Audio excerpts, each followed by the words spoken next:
felt overwhelmed by conflicting advice on what to feed your pet or how to best take care of them?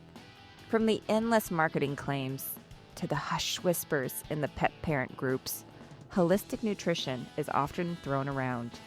But what does it really mean for your pet's health? Is it about feeding raw? Using herbs? What about swapping out kibble for quinoa and kale?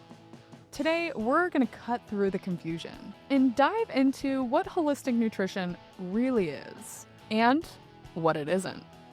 We're joined by some of the most credentialed voices in the field: veterinarians, herbalists, and educators who bring a science-backed, results-driven approach to holistic care. You'll hear why this isn't about ditching traditional medicine, but about expanding that toolkit. It's about food as therapy, prevention as priority, and nutrition as a first line of defense, not the last resort. Preach, girl. From energetic food properties to species-appropriate diets and individualized treatment plans, holistic nutrition offers a deeper, more nuanced approach to pet wellness. But it's also a space rife with misinformation and unregulated claims. So, how do we know who to trust? Well, you're going to listen to today's episode. Will help pet parents, veterinarians, and brands alike think more critically and more compassionately about what we feed our animals, because nutrition isn't just about surviving, it's about thriving. Welcome to Barking Mad, a podcast by BSM Partners. We're your hosts, Dr. Stephanie Clark. And I'm Jordan Tyler.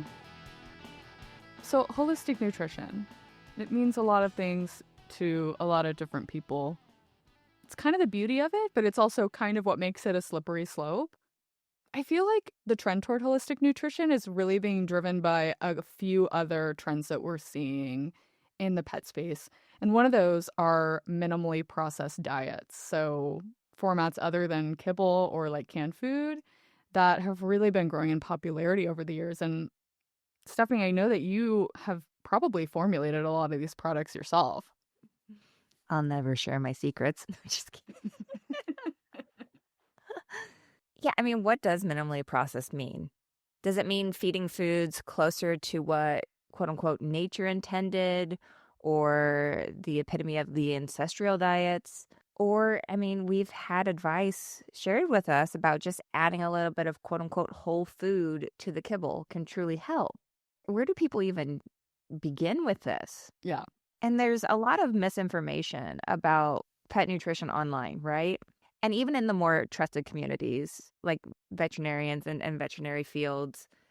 And I can say that because I've been in it, right? Like, we don't have time to read the articles. We don't have time to constantly be, keeping up on the latest. And so sometimes that can lead to misinformation or outdated information. In your defense, you have been in the vet space, but you also have a PhD in animal nutrition? Mm-hmm. Yeah. Like a normal veterinarian does not have to go through all that and are lucky if they get any sort of robust nutrition training as part of their DVM, right? So it's just kind of like we don't know who to trust, and the people that we do trust may not have the best information. And so, yeah, lots of gray area around this topic. And that's why we're doing this episode. But at the end of the day, I think it's the pet parents that are suffering from it because it can leave them scratching their heads or feeling completely and utterly, totally overwhelmed. And often when they're in that aisle, they're paralyzed with fear. Fear of making the wrong choice, fear of picking the wrong diet. Not just picking it, but will it do harm to their pet? We have this really emotional connection to what we feed our pets. And I think you've said this on a previous episode, Stephanie, which I loved. Like, food is love. Like, that's how we show our pets that we love them, is by feeding them and giving them treats and blah, blah, blah. But our associating love with food and feeding is absolutely contributing to a health risk facing our pets that is, it's life-threatening. It's been deemed an epidemic. Pretty crazy. And I think it's a silent crisis, right? It's something that is literally smacking us in the face, but we don't talk about it. We don't address it. And honestly, we're not really doing much to educate on it. I think a huge issue is that we're dealing with 60% of the pet population is overweight. We're just creating so much disease with these pets being overweight and obese. That was Dr. Dodi Tynway Roby, who has practiced veterinary medicine for nearly 30 years. She's certified in veterinary natural nutrition, as well as in veterinary acupuncture, chiropractic, herbal medicine, homeopathy, and veterinary physical rehabilitation. And she's right. More than 60% of dogs and cats in the US are overweight or obese. So we keep harping on obesity and overweight and overfeeding. I think it's important to break down why. Why are we at this broken record? And over time, not only can excess weight contribute to chronic inflammation, joint pain, arthritis, even some of our sausage dogs, as Bluey would say, back issues, right? Because we're putting so much weight on their belly and it's bending their back. But excessive weight can also lead to diabetes or hip dysplasia, cardiovascular disease like in us too, and even can affect respiratory, the way pets breathe, and kidney and liver function. I mean, it really is full-blown systemic. It affects everything. This is why nutrition is really considered foundational, right, to our health and wellness as humans. And this can really be translated to pets as well. I think kind of the question today at hand is holistic nutrition the answer to healthier pets or feeding pets in a more healthy way? Even for ourselves, I think your nutrition is the baseline of your health. So I think holistic nutrition is more looking at the big picture for animals especially, but also looking at what we know from humans and applying it to animals. I love One Health. We know that ultra-processed foods for people are linked to, cognitive decline. We have to ask the same question for animals. There's just so many diseases that can be prevented with nutrition. One Health, according to the CDC, is an approach that recognizes that the health of people is closely connected to the health of animals and our shared environment. This is definitely a holistic approach because it's not just looking at one factor to judge health status or using one school of thought to solve a problem. It's really integrating all factors and all tools we have at our disposal to come up with a solution that works for that individual, and particularly in that environment. I think that's a really great point about the environment that the pet is in as well. It's not just nutrition, it's not just care, it's also just like how they go about their day-to-day lives. And I know, Steph, you've written an article about, I think it was the Dog Aging Project. Yeah.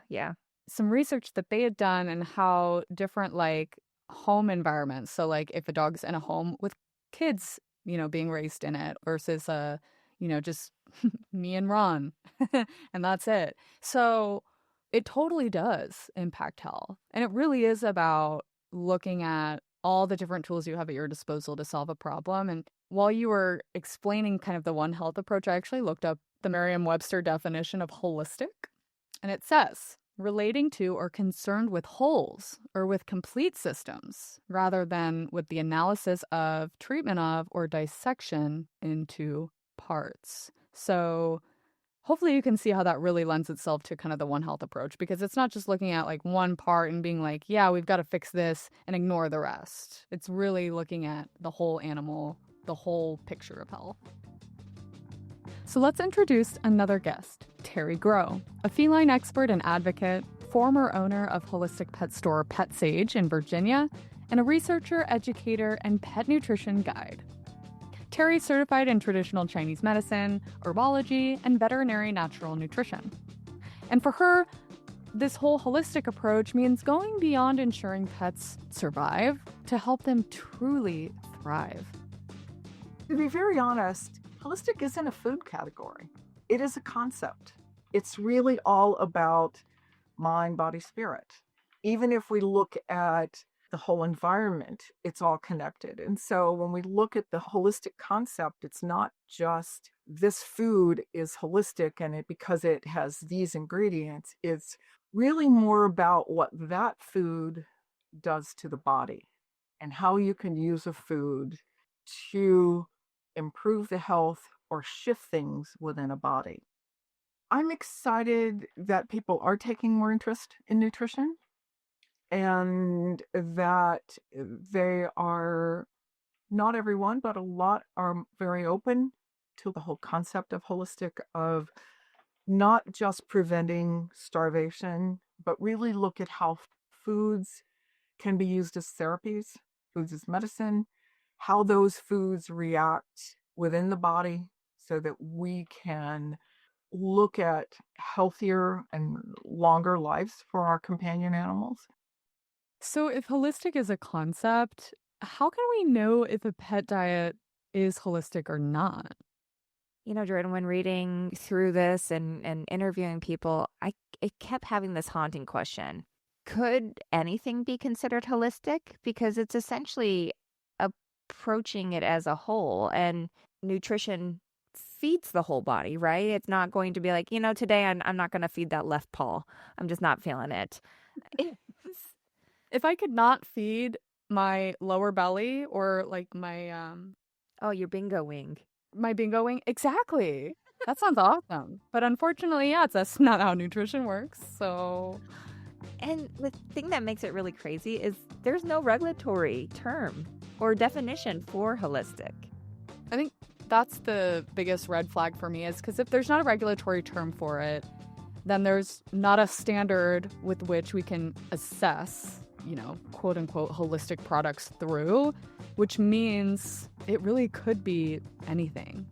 Since it exists on this spectrum, right? Meaning you have people who only, seek out holistic diets or treatments or non-traditional practices. You have people on the other side that only use Western veterinary medicine and more traditional approaches. And then you have people who are like somewhere in the middle, taking more of an integrative approach.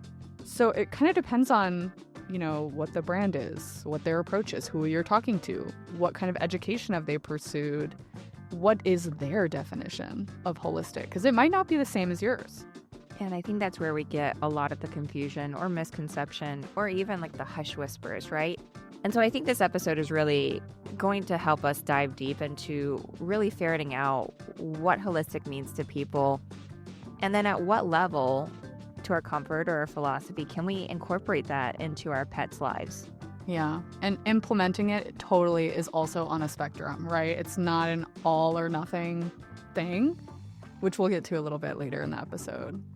So speaking of multiple approaches, holistic is a spectrum, we're going to bring on another guest, and she is Dr. Chris Besant, founder of Herbsmith. Now, in her holistic veterinary career, Dr. Besant has leveraged the power of Chinese herbs, acupuncture, food therapy, and chiropractic care on all kinds of animals, dogs and cats included. She's certified in veterinary chiropractic, acupuncture, and herbology, and is also a member of several veterinary associations. Unfortunately, there's not a defined definition of it, and the people in charge kind of feel like, oh, that's all fluffery. It's all marketing. And I'm here to say that's not true at all. It's not just marketing. It truly has a scientific basis behind it. Unfortunately, terms, unless there's a true legal definition for it, it can be used however, and it's almost buyer beware. Let's get into what is really driving interest in holistic nutrition and holistic pet care in general. And we said this earlier, but it kind of exists at the intersection of a few different trends that are happening in the pet industry. And one of them is humanization, right? Increasingly, we want to feed our pets the way that we eat, which sometimes can be fine, other times can be disastrous. It's really important to have a robust understanding of pet nutrition in order to feed pets what they really need. But it's really causing pet owners to look for products that say no additives or all natural or, no synthetic whatevers or minimally processed, like we said earlier. So that's one of the trends that at least I've seen that I think is kind of encouraging interest in holistic. But Steph, what have you seen? I think it's interesting that you mentioned like all these terms, right? Because what does humanization mean? What does holistic mean? All natural or natural and organic are being brought up to question. I sit back here and I think it's so hard to put it in a box. I want to put it in a box. I want to know what it means. I want to know if I'm buying into it, because holistic sounds luxury. It sounds fancy. It means, right, typically you're going to be paying more, or at least that's what people think. And so it must be better. But at the end of it, and its core, and from a nutritional standpoint, is it healthier? Is it better? I think it's a perfectly good point because, again, coming back to, the fact that a lot of these options are typically more expensive. According to a report that was done by Mintel and Treetop, so Mintel is a market research firm, Treetop is an ingredient supplier, they teamed up to figure out that 79% of U.S. pet owners are willing to spend more on healthier pet food, quote unquote healthier pet food. But again, like you just said, what does that really mean? And why are we willing to spend more on such a vague promise? Like, oh, this is healthier. I'm like, no, I need to know why it's healthy. I need you to show me the proof. So I think it's a totally valid point. I think the vagary and the whole like semantics of it. The mystery. It's like the man behind the curtain in The Wizard of Oz. We don't really know what's really going on. I'm just kidding. I think all of that kind of lends itself to the variety of definitions of holistic when it comes to pet owners. So we actually surveyed a handful of pet owners coming from across the U.S., and by and large, what they said about holistic pet care ranges, right? So it ranges from a food that's just more customized, one that takes a more natural approach. Another answer was something that has no GMOs, no preservatives, and is, quote, good quality. Well, kind of depends on how we measure quality. And then, you keep going down the list. Nutrition that connects with every part of the animal is what another person said, which I was like, that was a pretty good definition. And then coming back to, the cost, one person, what does holistic mean to you? Just put, typically it's expensive, which I think is hilarious because, yeah. I think the one out of the responses that we got that is really interesting too is food, treats, vitamins, and supplements that are not by prescription, but a more natural way to fill our pets' bellies. I just want to dive into that one deeper, but yeah, if you're out there and you wrote it, let me know more. I think that's a super compelling, and I mean, actually might be kind of how I would think of like holistic care for my pets, right? It's more about preventing things before they happen rather than treating some symptom that I see, retrospectively. Yeah, I mean, I think for me, holistic care just means taking the best care of my animals, whether that's taking them for a walk or making sure when it's hot outside, it's not hot on their paws. I'm not walking them in the middle of the day, feeding them, but not overfeeding them. To me, that's what holistic means, just taking the best care that I can. So it's interesting to hear everyone else's definitions or approaches. I think it's interesting too, while there was kind of a range of sentiments around what holistic really is, there definitely were overlap. And a few of those overlaps were, one, taking a whole animal approach, right? So coming back to kind of the One Health approach that we were talking about, not just looking at, here's your food, have a nice day. It's like really looking at physical, mental, and emotional health and understanding that those aspects of health are super interconnected. We're not just addressing one at a time, right? We're addressing all of them all the time. So I thought that was interesting and something that I think a lot of people are a lot more mindful of these days. So it makes sense that we're kind of taking that and turning it onto our pets. One of the last things that I will say, though, about this survey is I thought it was really interesting how of the people that we surveyed, we asked them about, what's the difference between traditional versus holistic nutrition when it comes to pets. And people really see holistic nutrition as an investment in health, whereas a traditional nutrition is more about convenience and familiarity. So super interesting. Like, you're telling me that because I feed kibble that I'm not invested in my pet's health? That feels not good.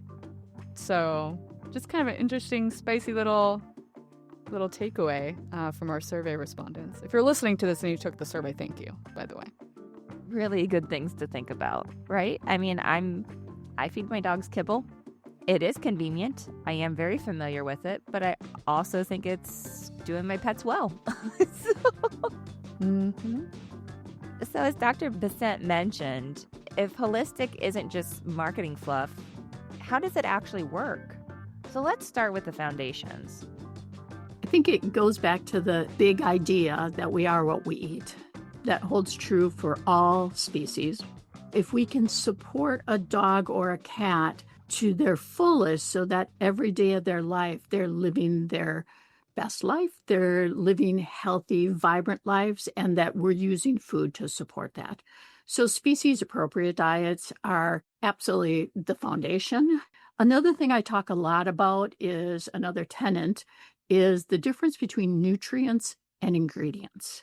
You definitely have to have nutrients that are appropriate for that animal.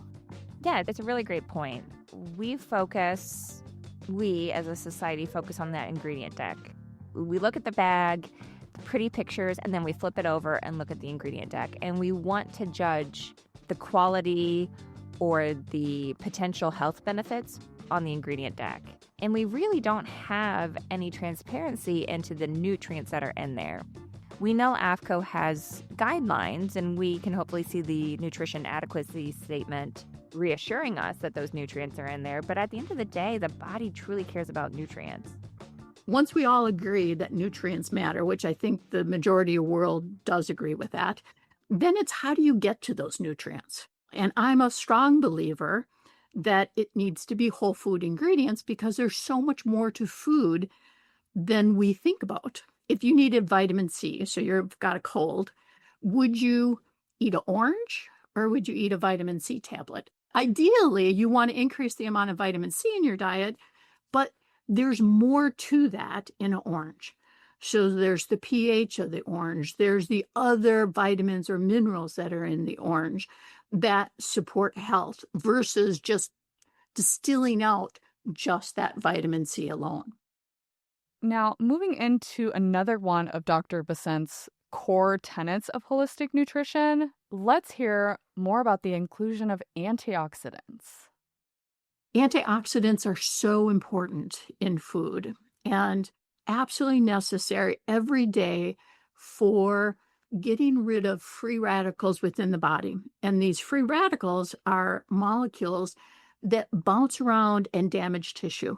So if we feed antioxidants, so blueberries and carrots and pumpkin and brightly colored fruits and vegetables, we're providing the body with dietary source of antioxidants that help to decrease that oxidative stress.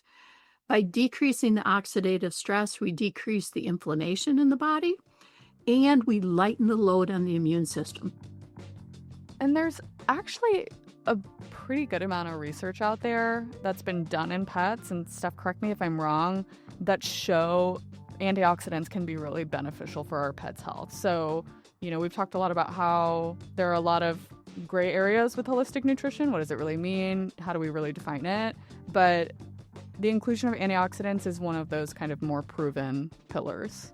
And Lenny loves bloobs, so I'm happy to indulge.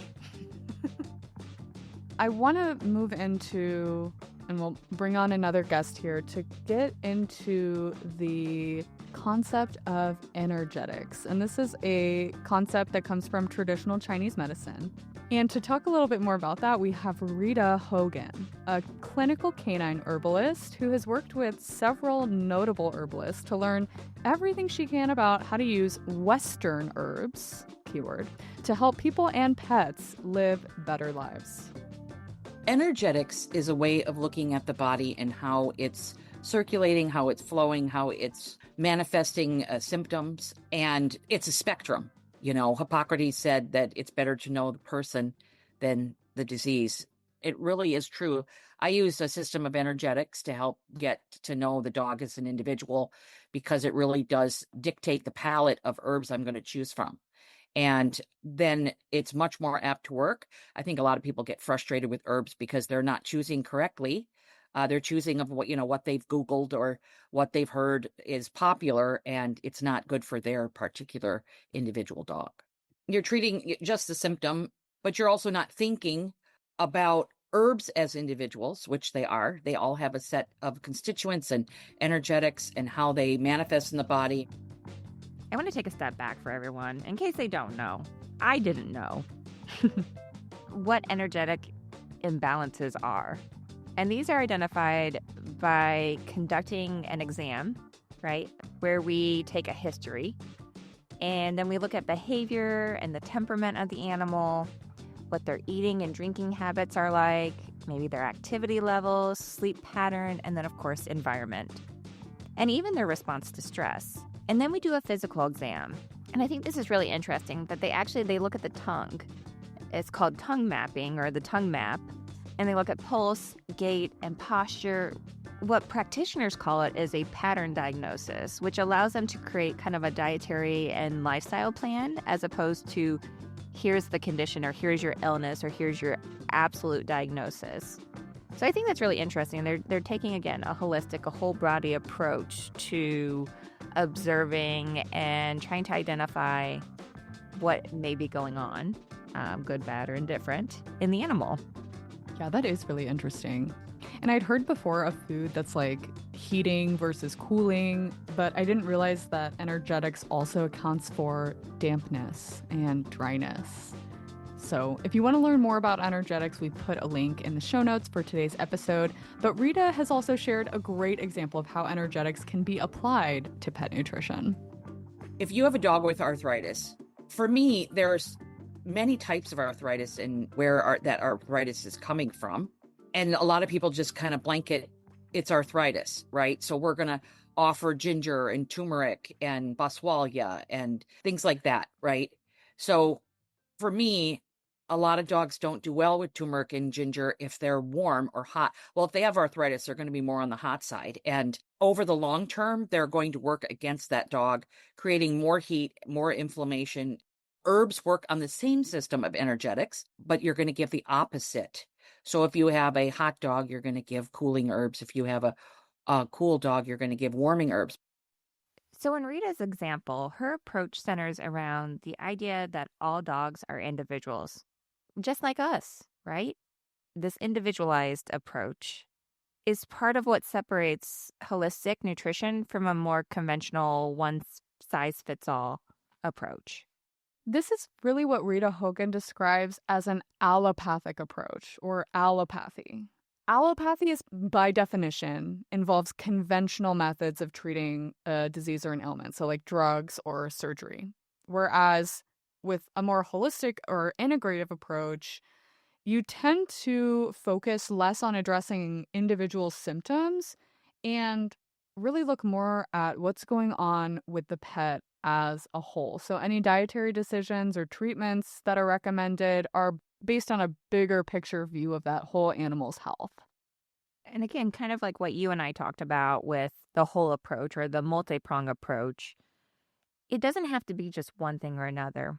We can add in prescription drugs or surgery with whole food or herbs or Chinese, medicine as well.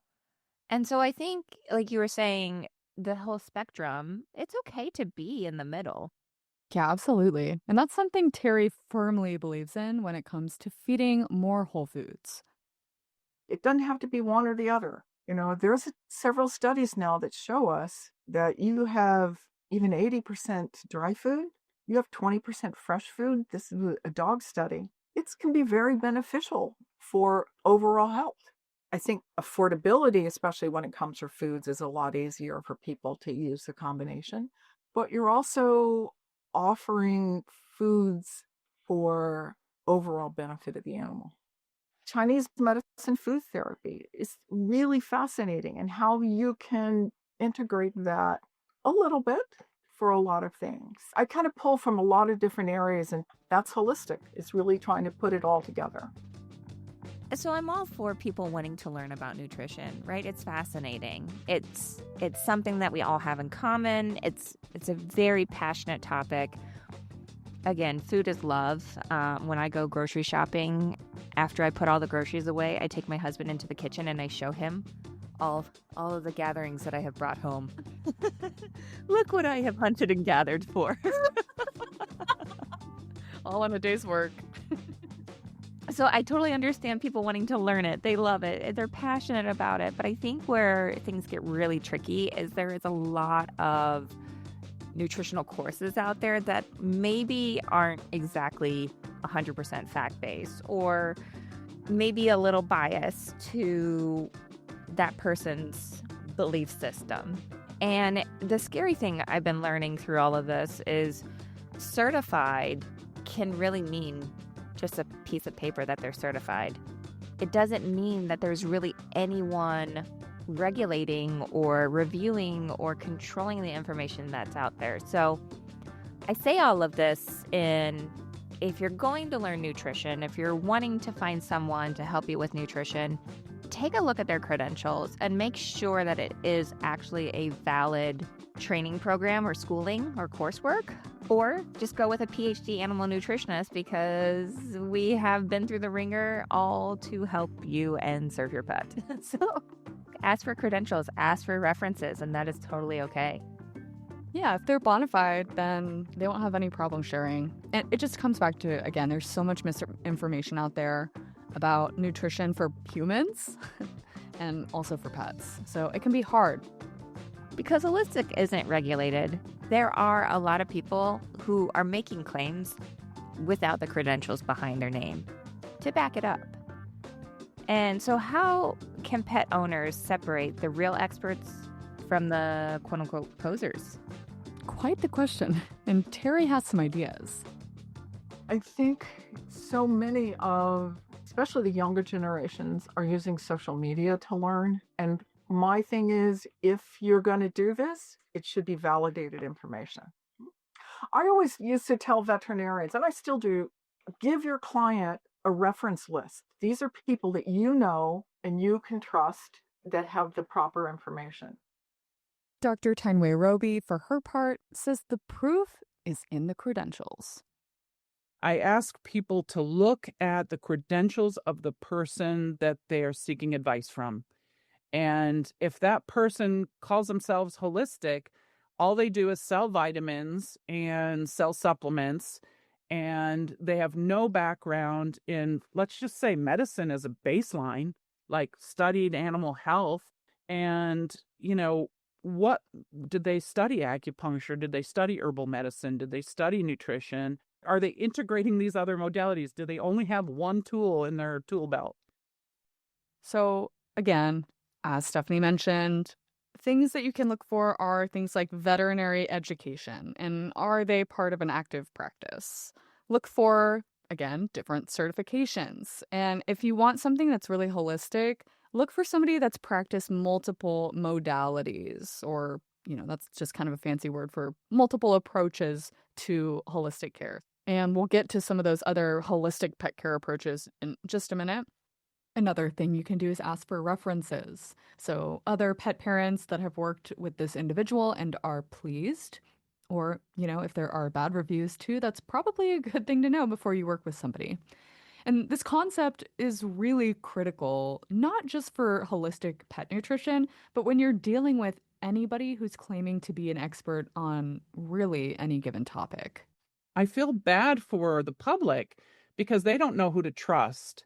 And it's really confusing to them. And, you see on Facebook as you're scrolling, become an animal naturopath or become a this or that. And it's like, really? I mean, even a human dietitian, like I would never say I'm a human dietitian because I know how to balance a diet for a dog or a cat.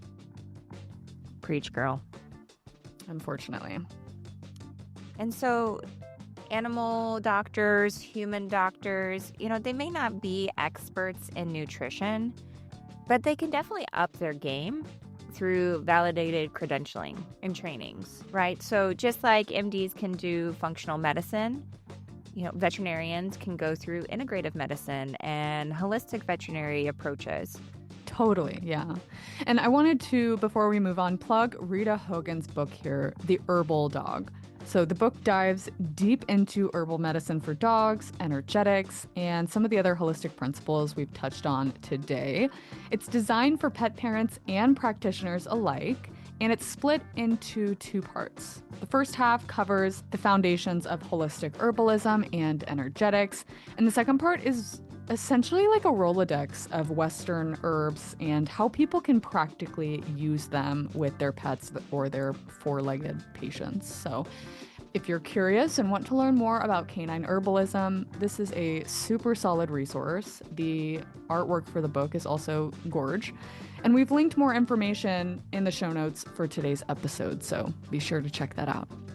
And so sometimes, like Terry and other guests have mentioned, there's really that integrative approach. And so taking the best of both worlds from conventional and holistic care can be a great way to incorporate this.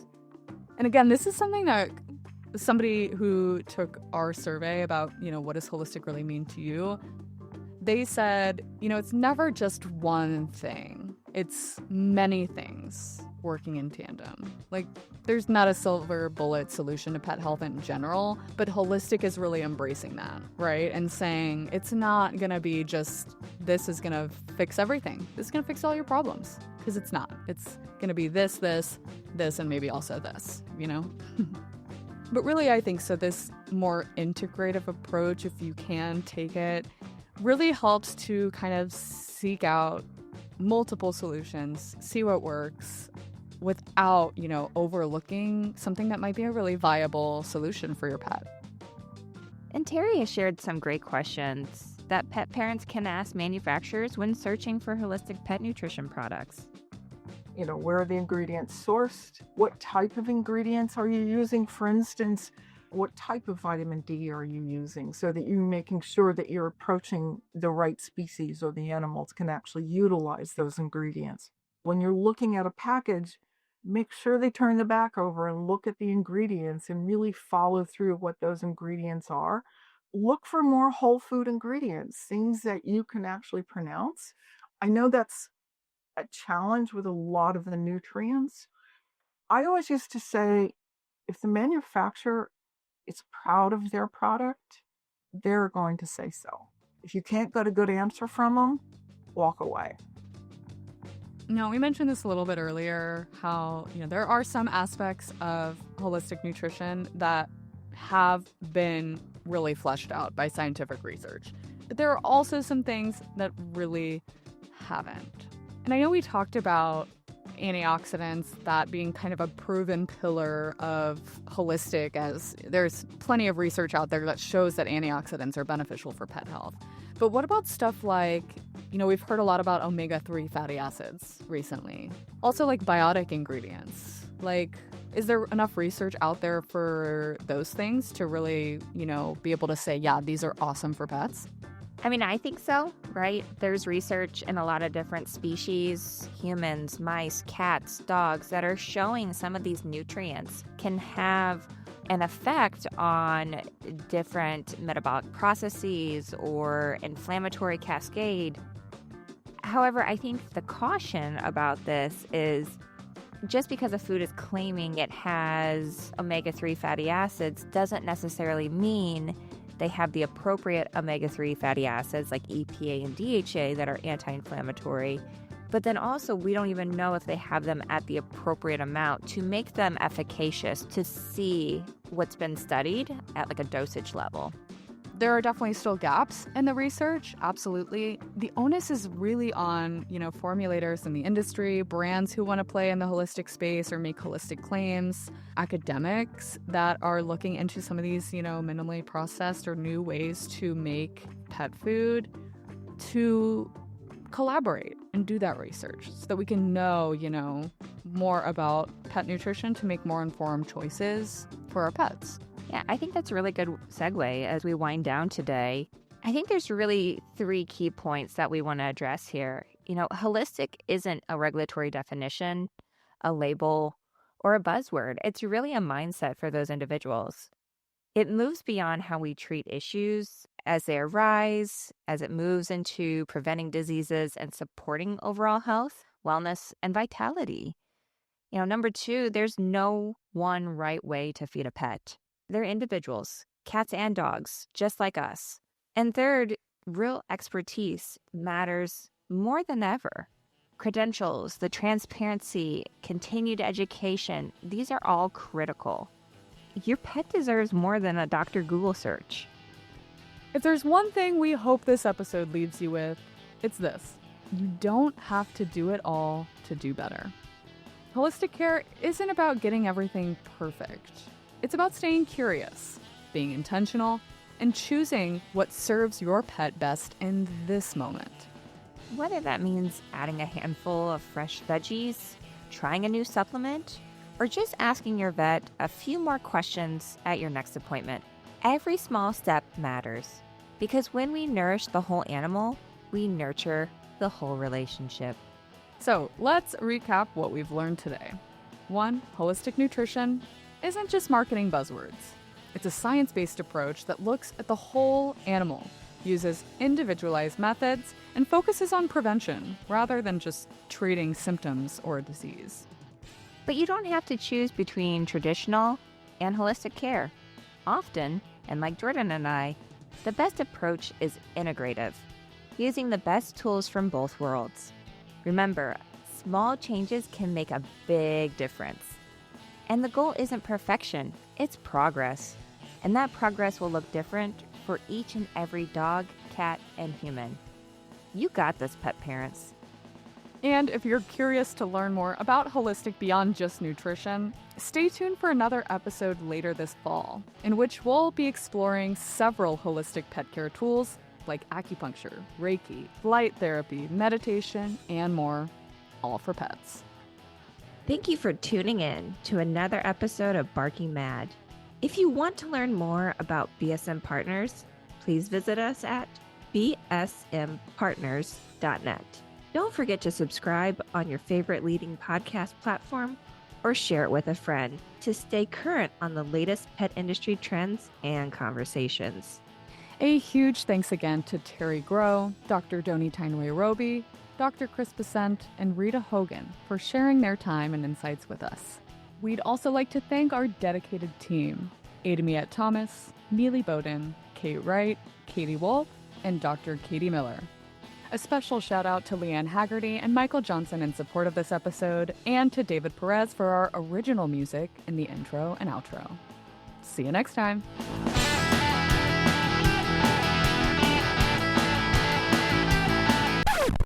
We're going to cut through the confusion and dive into what nutristic holism?